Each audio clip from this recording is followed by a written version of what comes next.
Good morning, friends. Mark Holmes here with my buddy CowboyJobu, and as always, thank you guys for watching, commenting, and subscribing to the Jobu Sports Report. Because without you guys, well, I probably wouldn't be up this early. Just getting home from my day job last night at 3 a.m. But I don't sleep much, although I feel like I should be asleep right now.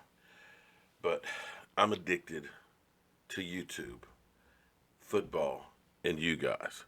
So I got to do what I do. Today begins Zeke Elliott suspension.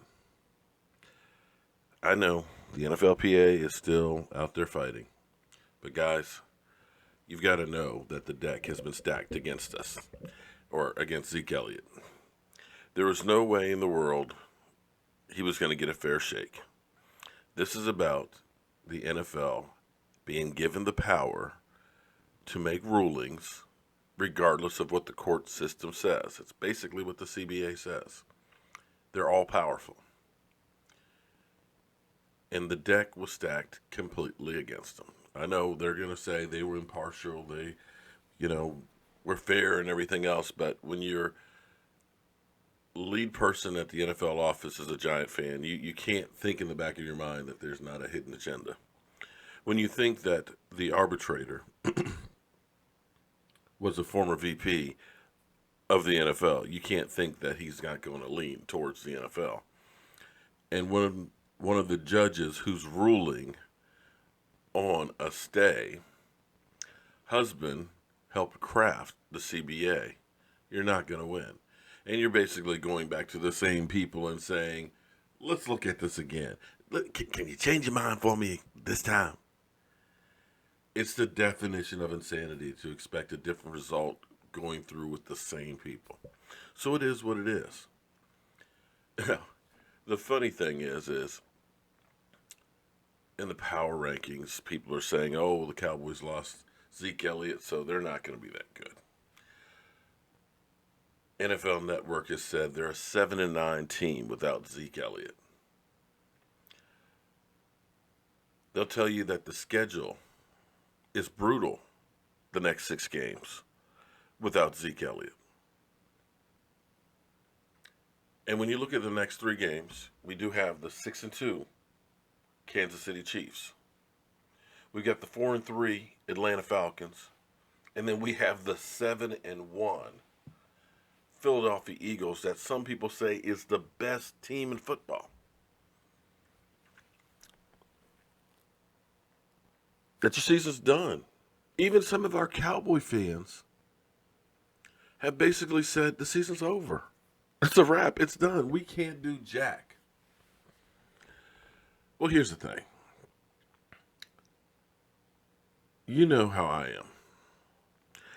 I like to think that the coffee mug is half full. Hopefully, it's all the way full.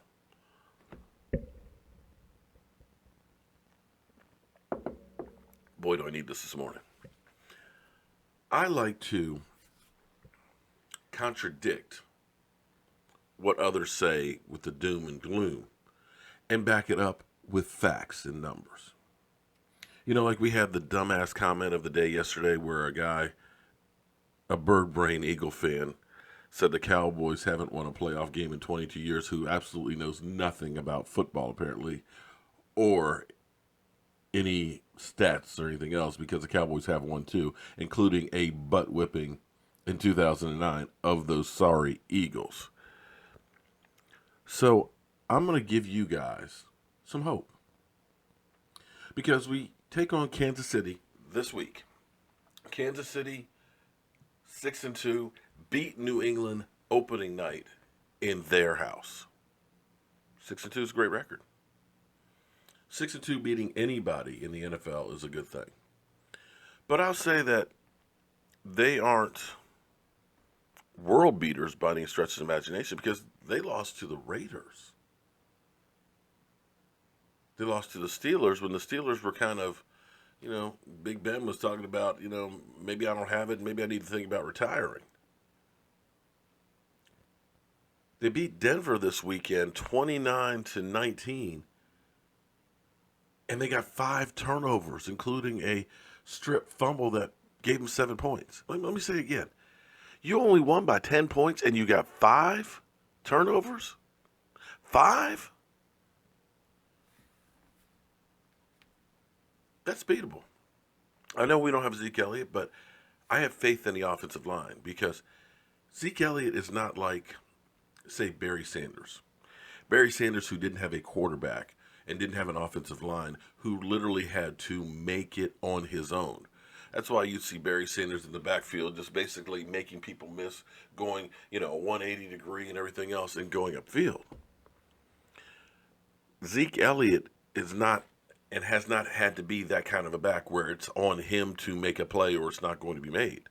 For Zeke Elliott, it's finding the hole and hitting it full steam. Zeke Elliott, at least last year, could take it to the house if he had a crease. He seems a little bit off of that right now.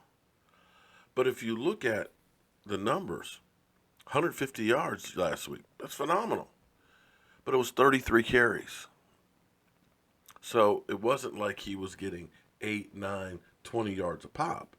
That was just a pounded game. And I believe with the backs that we have that we'll be okay doing that. So we'll see what happens with that. But let's take a look at the Atlanta Falcons. And the Atlanta Falcons should have won the Super Bowl last year if their defense hadn't collapsed. The Atlanta Falcons, they're 4-3. But this isn't the same Atlanta Falcons that was lighting up the scoreboard. In fact, they've only hit 30 points once this season. And when you look at the games that they've won, they haven't actually been that impressive. I mean, they beat the Bears 23-17. They beat the Lions 30-26, which it took a overturned call. They should have lost that one for them to win. They beat the Packers, quality win, when they had Aaron Rodgers 24-23. And they beat the Jets 25-20. But they've lost to the Bills, the Dolphins collapse, and the Patriots. That's a team that's beatable. I can't say for sure we'll beat them, but I'm going to say you can't say, oh, you got no chance. And then we have the big thing, the big kahuna, the number one power ranked team, the Philadelphia Eagles. The 7-1 Philadelphia Eagles with the greatest quarterback of all time, Carson Wentz, that just had the mega trade getting Jay Ajayi. The Eagles that are posed to get a ring finally. The Eagles that have been talking about when we won against the 49ers that it's a 6-1 team. No big deal. They're talking about when we beat the Redskins this week. Oh, it was just the Redskins. Nothing. Well, pot, meet kettle. Because when I start thinking about Redskins, Giants, Chargers, Cardinals, San Francisco, dudes, that's 6 of your wins. 6 of the teams you beat, the Skins 30-17, and the Skins 34-24. You beat the Giants only 27-24. I can't believe that you let the Giants score 24 points against you. The Chargers 26-24. Now you did take care of business against the Cardinals and blow them out 34-7. And you beat San Francisco 33-10, but they're an old 17. The only win in there that's impressive is you beat Carolina 28-23. That's back when Cam Newton couldn't make it through a press conference. So I'm not saying that you aren't a great team. I'm just saying we need to look at it a little bit more, and I need a little more proof than beating those guys. You'll probably win the division, but I'm not saying that we can't win at that game either. It's an NFC East game. They always go down the wire. They're always tight. Apparently, because you played against the Giants, who are sorry as can be, and you only beat them by 3 points. But after that, guys, this is where it gets interesting because we play the Chargers on Thanksgiving. Come on. Then we play the Redskins again at home. And then we play the Giants. So we got 3 winning opponents, teams with winning records. Then we got 3 without winning records. You can go at least 500 there. You go 500, we're 7-6. Not fantastic, but then we get Zeke Elliott back. I think we can go 4-2. We go 4-2. All of a sudden, you're 8-5 with 3 games to go, and you get your home run hitter. So, guys, don't give up the ship. This is the NFL. Other teams are dealing with losing great players for games. Teams are losing quarterbacks, key linebackers. For the most part, the team is healthy. We're getting into our stride on defense. Our offense has scored 30 or more points in the last 4 games. Let me say that again. Our offense has scored 30 or more points 4 games in a row. Our defense has got 25 sacks. We have the NFL leader in sacks. If you think that this season is over,